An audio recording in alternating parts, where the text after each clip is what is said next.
What's happening, YouTube? It's Simon466cards, and today we're going to talk about the now infamous cblez video, but I'm taking a much different angle than other people have in the hobby because I think we're getting too bogged down in the numbers that he's talking about, and we're certainly going to talk about those a little bit.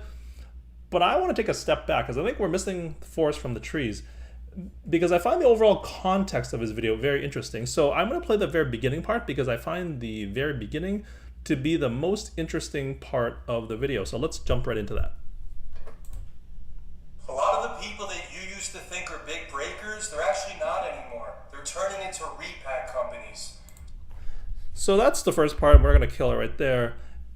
And his general premise is that there's a bunch of breakers that are now turning to repack companies, and that's bad for the hobby because cblez himself is now going to card shows and he can't buy cards at 80% because the repackers are willing to pay up to 90% or 95 or whatever the number is, and they're basically pricing him out so that he can't buy and probably flip or resell cards for himself.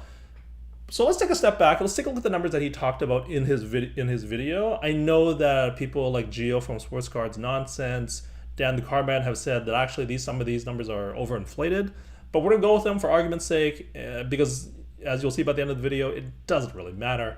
So let's jump into it.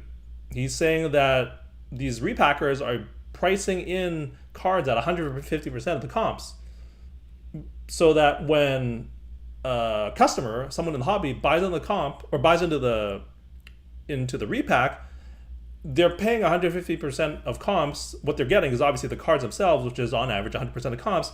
So if we do a quick calculation on ROI, what that means is their gross ROI is 66%, but their net ROI is minus 33%, right? So you're losing a third of your value, right? You pay 150, you get 100, you lose a third of the value. And that sounds really bad. Like he says, like, you know, you're pricing at 150% of comps. That's really bad. And he makes a big show of it on the video, right? But again, I want to talk about the premise of the video. The premise of the video is breakers are now becoming repackers. And that's a bad thing for the hobby. Here's my question. The number you see on the screen are the repack ROIs that I just calculated for you. What do you think the ROI is for breaking? Because for me, it's nowhere near that. It's way lower than what you get for a repack.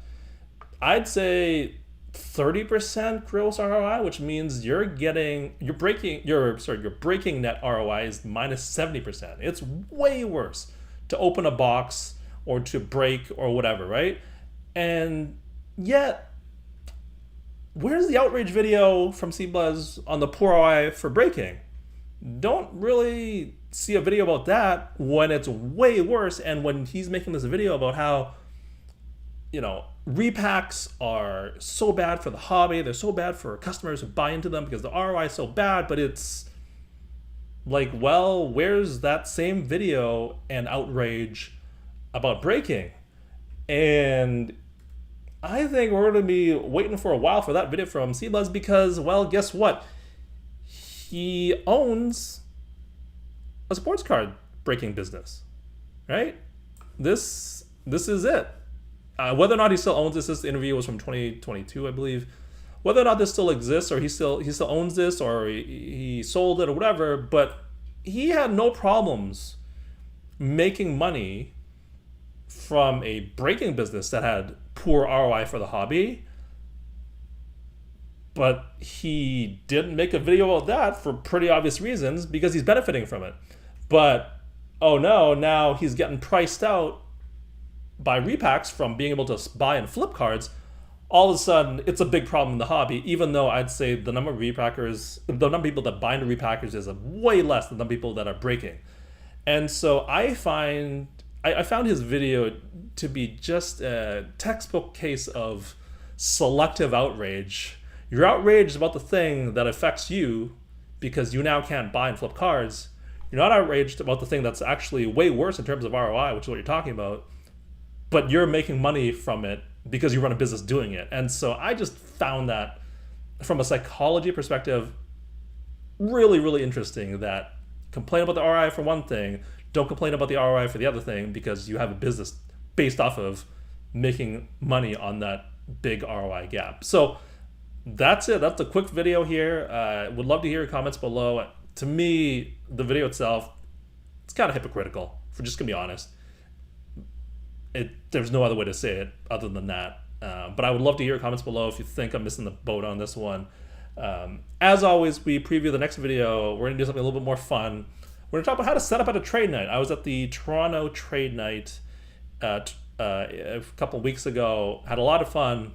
I noticed some things in terms of how people were setting up, and I want to talk about it because I saw some things I would never ever do. So that'll be the next video.